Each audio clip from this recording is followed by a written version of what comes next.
La bénédiction au centuple qui est reçue avec la persécution. Marc 10, versets 23 à 31. Jésus, regardant autour de lui, dit à ses disciples qu'il sera difficile à ceux qui ont des richesses d'entrer dans le royaume de Dieu. Les disciples furent étonnés de ce que Jésus parlait ainsi, et reprenant, il leur dit « Mes enfants, qu'il est difficile à ceux qui se confient dans les richesses d'entrer dans le royaume de Dieu. Il est plus facile à un chameau de passer par le trou d'une aiguille qu'à un riche d'entrer dans le royaume de Dieu. » Les disciples furent encore plus étonnés et ils se dirent les uns aux autres « Et qui peut être sauvé ?» Jésus les regarda et dit « Cela est impossible aux hommes mais non à Dieu, car tout est possible à Dieu. » Pierre se mit à lui dire « Voici, nous avons tout quitté et nous t'avons suivi. » Jésus répondit « Je vous le dis en vérité, il n'est personne qui, ayant quitté à cause de moi et à cause de la bonne nouvelle, sa maison, ses frères, ses sœurs, ou sa mère, ou son père, ou ses enfants, ou ses terres, ne reçoive au centuple, présentement dans ce siècle-ci, des maisons, des frères, des sœurs, des mères, des enfants et des terres, avec des persécutions, et dans le siècle à venir la vie éternelle. Plusieurs des premiers seront les derniers, et plusieurs des derniers seront les premiers. » Le temps a été très chaud et humide dernièrement, et je vous félicite tous d'avoir bravé la vague de chaleur et d'être venus à l'église écouter la parole du Seigneur. Il fait si chaud ici qu'il est même difficile de respirer, donc je vais faire un sermon court aujourd'hui. Le passage des Écritures que nous venons de lire aujourd'hui parle des riches. Ici, Jésus parle aux disciples et dit que c'est plus difficile pour un riche d'entrer dans le royaume de Dieu que pour un chameau de passer par le trou d'une aiguille. Autrement dit, Jésus dit qu'il est impossible aux riches d'être bénis par Dieu pour entrer au ciel. Choqués par cela, les disciples de Jésus lui ont demandé « Cela signifie-t-il que les riches sont exclus du ciel ? N'est-ce pas injuste ? Qui peut être sauvé ?» Jésus leur répondit et dit « Cela est impossible aux hommes, mais non à Dieu, car tout est possible à Dieu. » Marc 10, verset 27. Comme vous le savez très bien, le ciel c'est le royaume de Dieu. Le Seigneur dit ici que ceux qui sont riches sur cette terre ne peuvent pas entrer dans le ciel.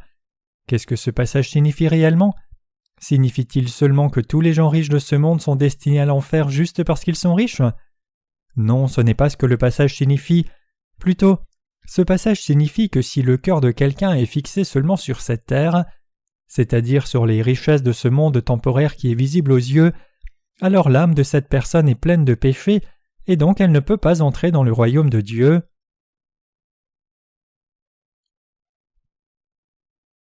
Qui peut recevoir cette foi qui permet d'entrer dans le ciel ? Répondant à cette question, Jésus dit ce qui suit « Cela est impossible aux hommes, mais non à Dieu, car tout est possible à Dieu. » Marc 10, verset 27. Comme Jésus-Christ le dit ici, notre Seigneur nous a sauvés en portant tous les péchés de la race humaine par son baptême et en étant condamné pour ses péchés à la croix. C'est pour cela qu'il dit ici que le salut est possible seulement à Dieu. Cela signifie que tout le monde doit comprendre et croire à l'œuvre de salut du Seigneur. À travers le passage des Écritures d'aujourd'hui, le Seigneur nous enseigne que nous ne devons pas fixer nos pensées seulement sur le monde visible et physique. Ce ne sont pas seulement nos corps qui ont été faits à l'image de Dieu. Les âmes qui sont dans nos cœurs ont aussi été faites à l'image de Dieu. Quand Dieu a créé l'homme au commencement, il a fait son corps d'abord, puis il a soufflé dans ses narines le souffle de vie. Ce souffle de vie représente l'esprit vivant de Dieu. C'est parce que nous avons cet esprit que la Bible dit que l'homme a été créé à l'image de Dieu. Donc tout comme Dieu est vivant pour toujours, les humains sont aussi vivants pour toujours comme des êtres spirituels. Donc si vous voulez vraiment entrer dans le royaume des cieux par la foi et vivre là pour toujours, vous ne devez pas permettre à votre cœur d'être orienté seulement vers ce monde visible, ni être envieux de ses richesses. C'est inévitable si cela arrive que les gens perdent de vue le royaume des cieux, et c'est pour cela que notre Seigneur a dit ici qu'il est plus difficile à un riche d'entrer dans le ciel qu'à un chameau de passer par le trou d'une aiguille.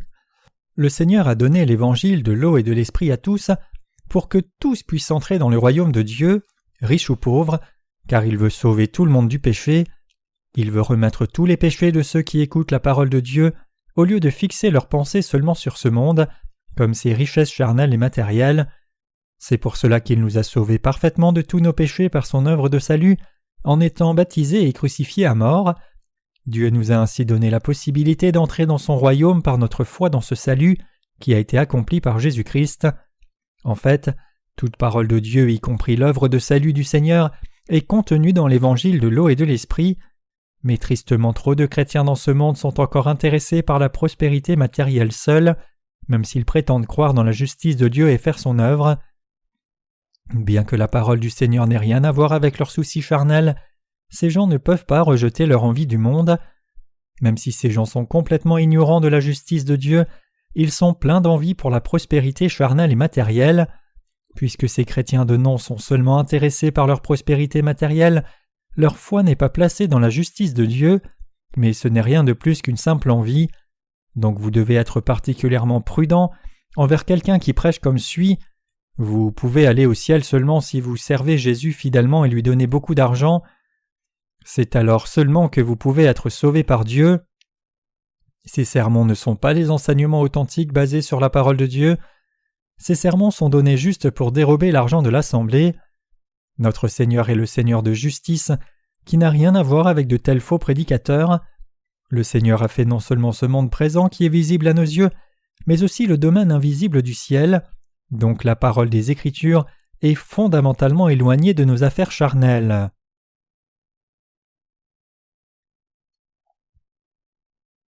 La foi de qui est charnelle et matérialiste?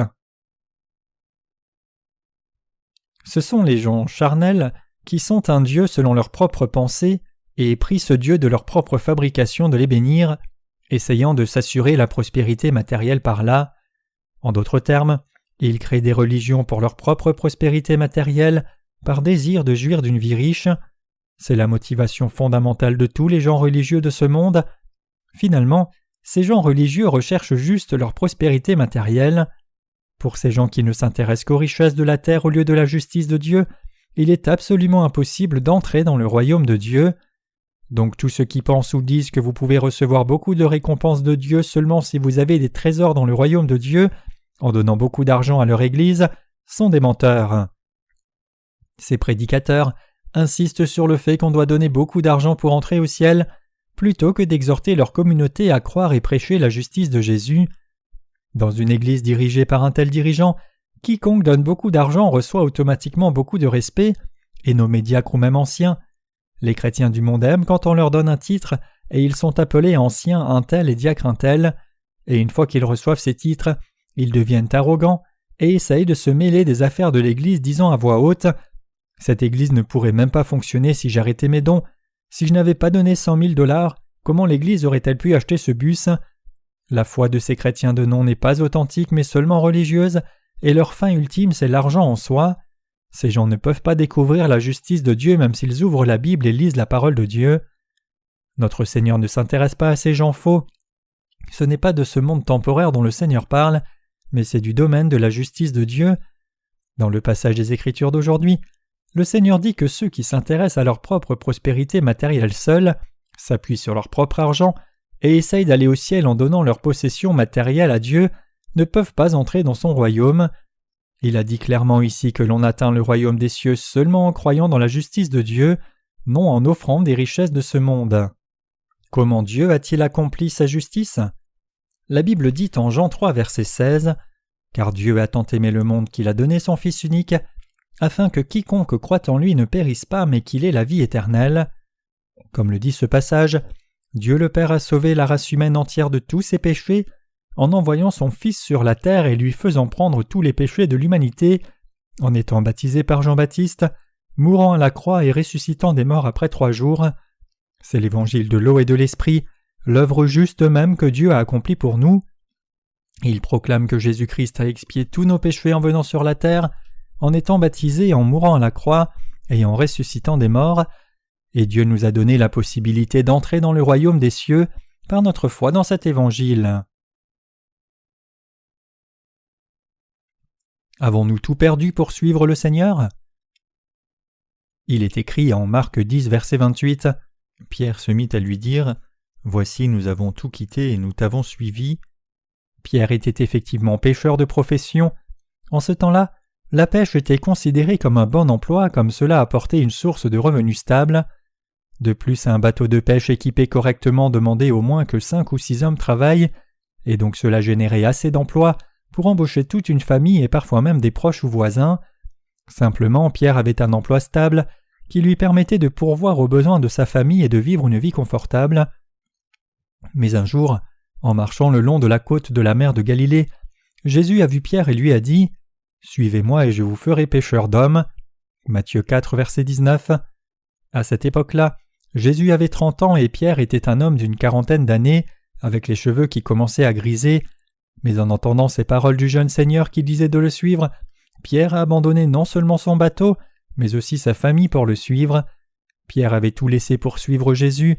C'est pour cela qu'il a pu dire avec assurance au Seigneur « Tes 12 disciples, y compris moi, ont tout laissé pour te suivre. » C'était en effet vrai, mais Pierre a dit cela parce qu'il pensait que Jésus assurerait les disciples qu'ils allaient au moins entrer au ciel si ce n'est quelqu'un d'autre. Jésus dit alors à Pierre « Je vous le dis en vérité, il n'est personne qui ayant quitté à cause de moi et à cause de la bonne nouvelle, sa maison ou ses frères ou ses sœurs ou sa mère, ou son père ou ses enfants ou ses terres, ne reçoive au centuple présentement dans ce siècle-ci des maisons, des frères, des sœurs, des mères, des enfants et des terres avec des persécutions, et dans le siècle à venir la vie éternelle. » Marc 10, versets 29 à 30. Quand le Seigneur a entendu Pierre dire qu'il avait tout laissé dans ce monde pour lui, le Seigneur lui a répondu en disant que quiconque a tout laissé pour le Seigneur recevra au centuple dans ce temps présent avec de la persécution et la vie éternelle dans le monde à venir. En disant cela, le Seigneur a révélé son cœur désireux de réconforter Pierre, mais ce passage contient une signification encore plus importante. La vérité qui est révélée dans ce passage est du même ordre que celle révélée dans le passage précédent où le Seigneur dit qu'il était plus difficile à un riche d'entrer dans le royaume de Dieu qu'à un chameau de passer par le trou d'une aiguille. Ce que le Seigneur liste ici, père, mère, frères et sœurs, désigne notre famille immédiate, et votre maison ou les champs symbolisent les affaires ou le travail. Ce sont les exemples concrets de la prospérité matérielle que tant de gens recherchent. En d'autres termes, le Seigneur dit que quiconque a laissé ces choses du monde pour suivre son évangile recevra non seulement au centuple dans ce temps présent, mais aussi dans la vie éternelle dans le siècle à venir. Notre Seigneur nous a sauvés une fois pour toutes en étant baptisés et crucifiés à mort sur la terre. Peu importe quel genre de péché nous pouvons avoir commis, tous nos péchés ont été transférés sur Jésus par son baptême. Et grâce à cela, en croyant dans cette vérité du salut, nous avons été purifiés de tous nos péchés. Puisque le Seigneur a expié tous les péchés que le monde a commis et commettra, quiconque croit au baptême de Jésus et son sang à la croix peut maintenant être sauvé de tous ses péchés par la foi. C'est pour cela que le Seigneur a dit dans le passage des Écritures d'aujourd'hui « Cela est impossible aux hommes, mais non à Dieu, car tout est possible à Dieu. » Marc 10, verset 27.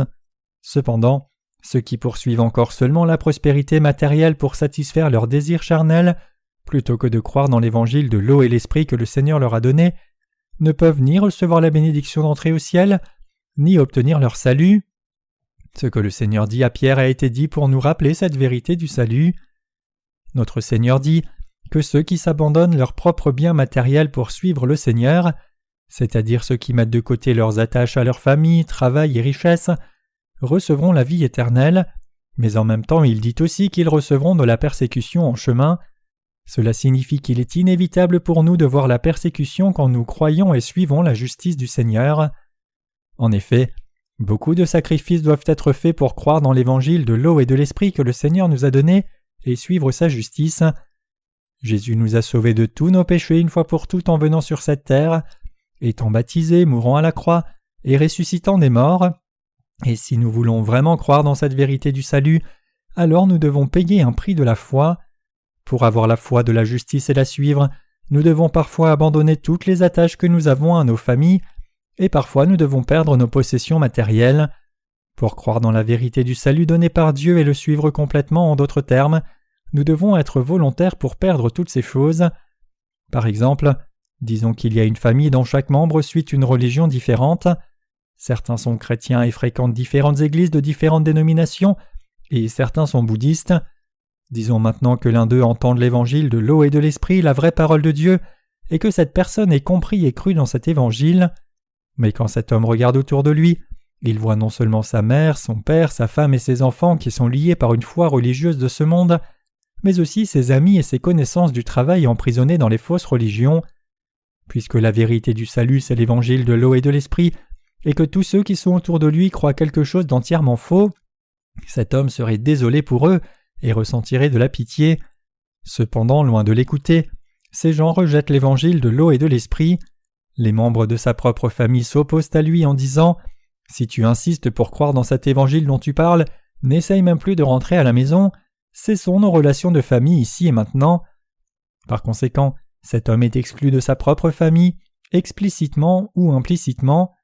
Parmi ceux qui sont sur le chemin vers le ciel et croient de tout cœur dans la justice de Jésus, beaucoup ont perdu leur possession du monde comme cet homme.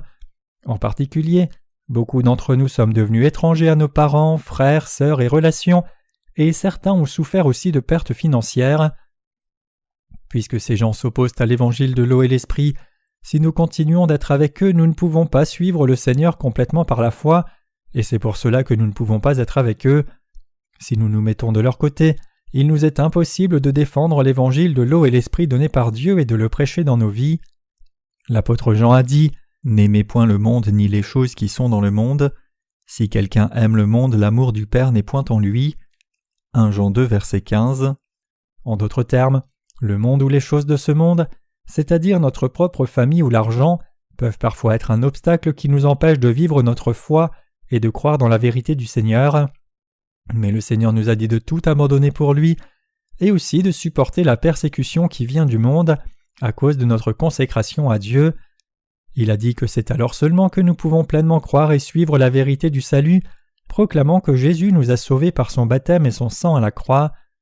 Notre Seigneur nous dit que même si nous perdons tout dans ce monde, aussi longtemps que nous nous attachons à la vérité du salut inébranlable et gardons notre salut, nous serons bénis par Dieu 100 fois plus que ce que nous avons perdu. Autrement dit, le Seigneur nous a promis que si nous souffrons des pertes pour croire et suivre sa justice, il nous récompensera au centuple. Si quelqu'un est étranger à sa propre famille de la chair sur cette terre à cause de sa foi dans l'évangile de l'eau et de l'esprit de Jésus, alors cette personne rencontrera certainement une nouvelle famille en Christ et sera récompensée 100 fois plus que sa perte. C'est la vérité que le Seigneur nous enseigne ici dans le passage des Écritures d'aujourd'hui. Mes chers croyants, nous avons effectivement abandonné beaucoup de choses pour suivre Jésus de tout cœur. À cause de notre foi en Jésus, nous avons perdu nos propres familles et richesses. Cependant, nous avons aussi gagné de nouveaux frères et sœurs dans l'Église. Nous avons gagné la vraie famille de Dieu dans le Seigneur. Cette famille que nous avons dans le royaume de Dieu est une dimension complètement différente de toute famille terrestre. Ce n'est autre que vous et moi qui sommes membres de cette famille du royaume des cieux, et nous sommes frères et sœurs les uns des autres. Si nous sommes sinon trop attachés à nos possessions du monde, ou liés aux attaches familiales plutôt que croire et nous attacher à la vérité du salut, alors il nous sera plus difficile d'entrer dans le royaume des cieux qu'un chameau de passer par le trou d'une aiguille. Comme vous le savez très bien, le trou d'une aiguille est un petit trou dans lequel on insère le fil pour coudre. Comment un si grand animal qu'un chameau pourrait passer par ce petit trou d'une aiguille ? C'est évidemment totalement impossible, mais certains prédicateurs interprètent mal ce passage d'une façon étrange en disant « Le mot chameau, gamla en grec ancien, est une mauvaise transcription du mot corde, gamta. Les scribes de la Bible ont fait une erreur en transcrivant mal le mot gamta du texte original. Donc ce passage des Écritures devrait être corrigé comme ceci. Il est plus facile à une corde de passer par le trou d'une aiguille qu'à un homme riche d'entrer dans le royaume de Dieu. Cela signifie alors que c'est très difficile mais pas impossible, car des riches entrent au ciel. Donc si vous êtes riche, vous n'avez pas à vous inquiéter. Tout ce que vous devez faire, c'est donner plus d'argent à votre Église, faire plus d'œuvres charitables et faire plus de prières de repentance. C'est tout ce qu'il faut pour que vous entriez dans le royaume des cieux. C'est une interprétation ridicule qui est encore plus présomptueuse plus vous l'écoutez. La parole de Jésus est spirituelle en essence, mais ce qu'il dit ici dans le passage des Écritures d'aujourd'hui est évident même en des termes physiques. Ne pensez même pas à ajuster la parole du Seigneur selon vos pensées humaines pour arriver à votre interprétation préférée. Certains de vous peuvent penser que vous ne pouvez faire confiance à aucune traduction et insister sur le texte original, mais la même chose est écrite dans le texte original aussi. Ce à quoi le mot chameau se réfère exactement dans le passage des Écritures d'aujourd'hui n'est pas ce qui est réellement important. Le Seigneur parle de combien il est difficile à un riche d'entrer dans le ciel. Il dit aussi que personne ne peut être béni pour entrer dans le ciel à travers ses propres possessions du monde, mais seulement en croyant dans ce que Dieu a fait pour lui, et c'est le cœur du passage des Écritures d'aujourd'hui. Le Seigneur dit à tous ceux qui croient dans sa justice qu'ils seront bénis avec des persécutions. Par conséquent, c'est seulement une question de temps que nous perdions les choses de ce monde si nous croyons dans la justice du Seigneur de tout cœur, recevons la rémission des péchés et le suivons. C'est naturel pour nous de subir des pertes pour le Seigneur, même quand il s'agit des membres de notre famille. S'ils ne croient pas dans l'évangile de l'eau et l'esprit et ne suivent pas la justice de Dieu, alors ils sont non seulement ennemis de Dieu mais aussi nos ennemis. Tout comme ceux qui ont reçu la rémission des péchés sont ennemis de ceux qui ne l'ont pas, ceux qui ne suivent pas cette vérité sont aussi ennemis pour nous qui suivons cette vérité fidèlement. Puisque ces gens sont nos ennemis, que leur arrivera-t-il ? Ils seront perdus et rejetés à la fin. En d'autres termes, ceux qui ne suivent pas la vérité seront jetés en enfer avec chaque ennemi de Dieu, alors que ceux qui suivent la vérité vivront ensemble dans l'unité avec les autres saints dans le royaume de Dieu. C'est en perdant les choses du monde que nous les rachetés recevons les bénédictions du Seigneur avec les persécutions du monde. Ne pensez pas trop à la légère à cette vérité du salut qui vous a amené la rémission des péchés et la vie éternelle. Même si vous croyez au Seigneur de tout cœur et avez reçu la rémission des péchés, si vous vous soumettez à votre famille qui s'oppose à la vérité, alors vous perdrez rapidement la vie éternelle. Mais cela ne signifie pas que vous devez facilement repousser ou abandonner votre propre famille sans hésitation. Plutôt, cela signifie que si vous croyez dans la vérité du Seigneur et continuez de le suivre, vous allez naturellement vous éloigner temporairement des membres de votre famille qui s'opposent à cette vérité, même si vous ne les rejetez pas de votre propre volonté. Ce que je dis, c'est que vous ne devez pas perdre votre courage pour croire dans la vérité, vous y attacher et la suivre, à cause de ceux qui sont autour de vous et n'ont pas reçu la rémission des péchés. Le problème cependant, c'est que la plupart des gens vivant une telle situation difficile essayent de rationaliser leurs circonstances. Ils se permettent d'être poussés par leurs circonstances et laissent leur vie être dictée par des mensonges, pensant que c'est mieux de ne pas causer de troubles dans la famille. Quand cela dure assez longtemps, ils suivent ce qui attire leurs yeux de plus en plus, succombant finalement à la chair pour chercher la foi religieuse. Finalement, ils finissent par rechercher la foi religieuse en rejetant la vérité pour assurer la paix dans la famille. Vous devez réaliser ici que ces gens-là ne peuvent évidemment pas suivre le Seigneur de tout cœur, ni recevoir la vie éternelle. Alors que devrions-nous faire quand nous sommes dans de telles circonstances ? Par-dessus tout, nous devons nous attacher au salut du Seigneur et à la vie éternelle pour le suivre, même si nous devions perdre notre famille et les trésors de ce monde qui sont visibles à nos yeux. Après cela, une fois que notre foi est établie fermement, plutôt que d'abandonner les membres de notre famille étrangers, nous devons leur prêcher l'Évangile et les conduire à l'Évangile pour qu'ils puissent aussi recevoir le salut et venir à la vérité. Ce n'est autre que la bénédiction du Seigneur qui vient avec les persécutions. Quelle est la persécution pour la justice dont le Seigneur parle ? Être haï, frappé, blessé, volé et méprisé pour la cause du Seigneur, c'est la persécution.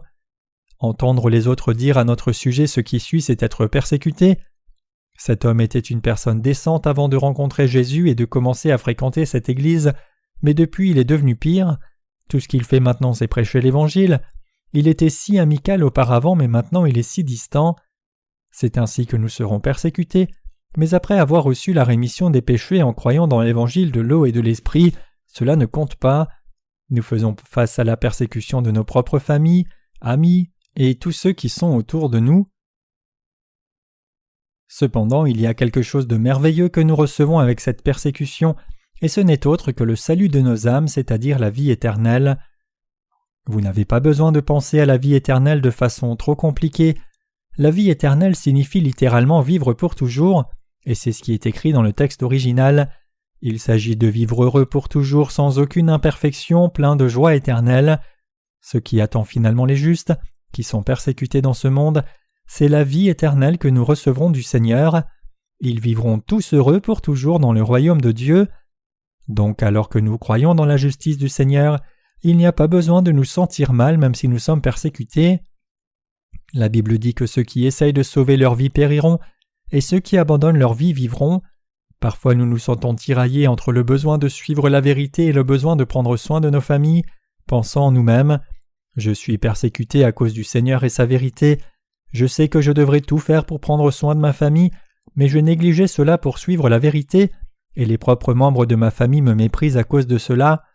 Si je suis la vérité, ma propre famille souffrira, mais si je m'occupe de ma famille, la vérité du Seigneur sera négligée. Déchirés entre ces deux choix, nous hésitons sur ce qu'il faut suivre, et c'est effectivement cela si nous suivons la vérité du Seigneur. Cela rendra certains membres de notre famille malheureux. Ils nous diront avec tristesse « Comment peux-tu nous faire cela ?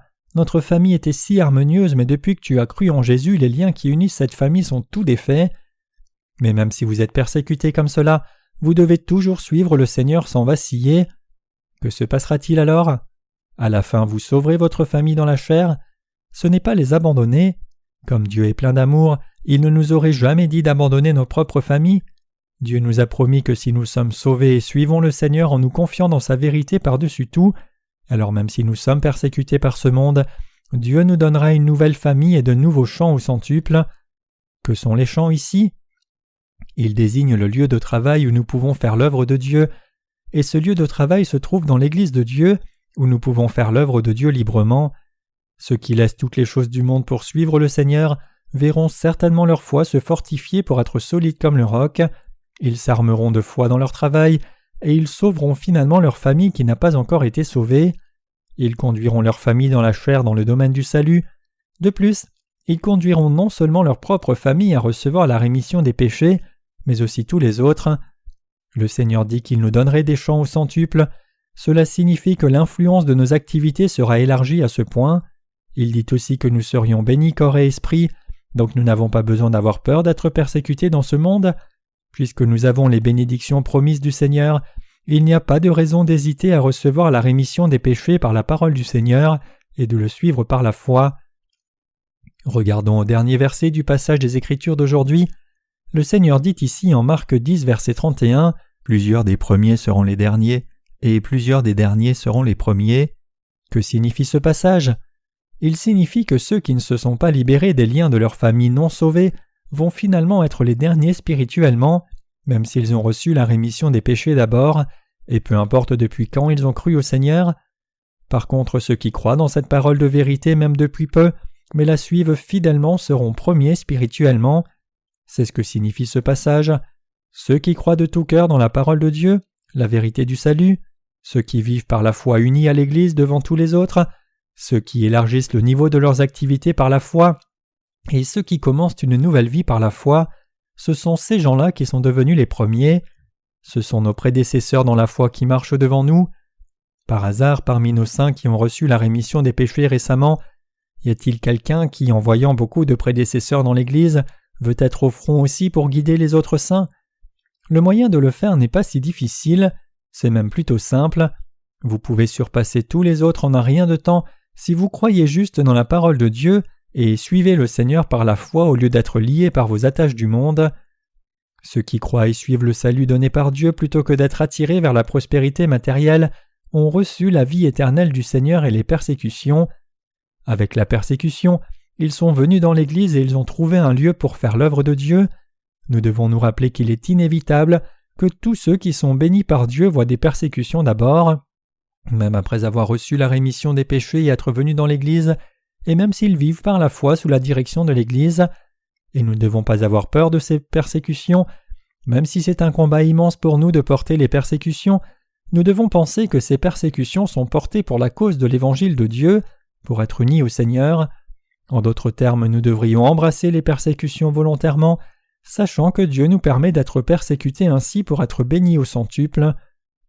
Si vous voulez être bénis par le Seigneur au centuple, alors vous devez suivre sa vérité. Ceux qui ont reçu la rémission des péchés et suivent la voie de la foi seront tous bénis sans faute. Ils recevront non seulement des bénédictions matérielles en vivant sur cette terre, mais aussi la bénédiction de la vie éternelle. Cette bénédiction est quelque chose qui doit être reçu non seulement par vous seuls, mais aussi par les membres de votre famille. Qui sont vos frères et sœurs ? Les autres saints qui suivent la volonté du Seigneur ne sont autres que votre propre famille, vos parents, vos frères et vos sœurs. Nous tous qui croyons dans la justice du Seigneur sommes une famille. Croyez-vous que nous sommes une famille ? L'Église de Dieu ici est votre lieu de travail. Ici, dans l'Église de Dieu, vous pouvez vivre selon la loi de la foi et être bénis au centuple pour votre fidélité. Je prie Dieu de donner cette bénédiction à chacun de nous. J'espère et prie de tout mon cœur que nous soyons capables de supporter les persécutions en mettant notre foi entière dans le Seigneur, et soyons bénis au centuple avec nos épreuves.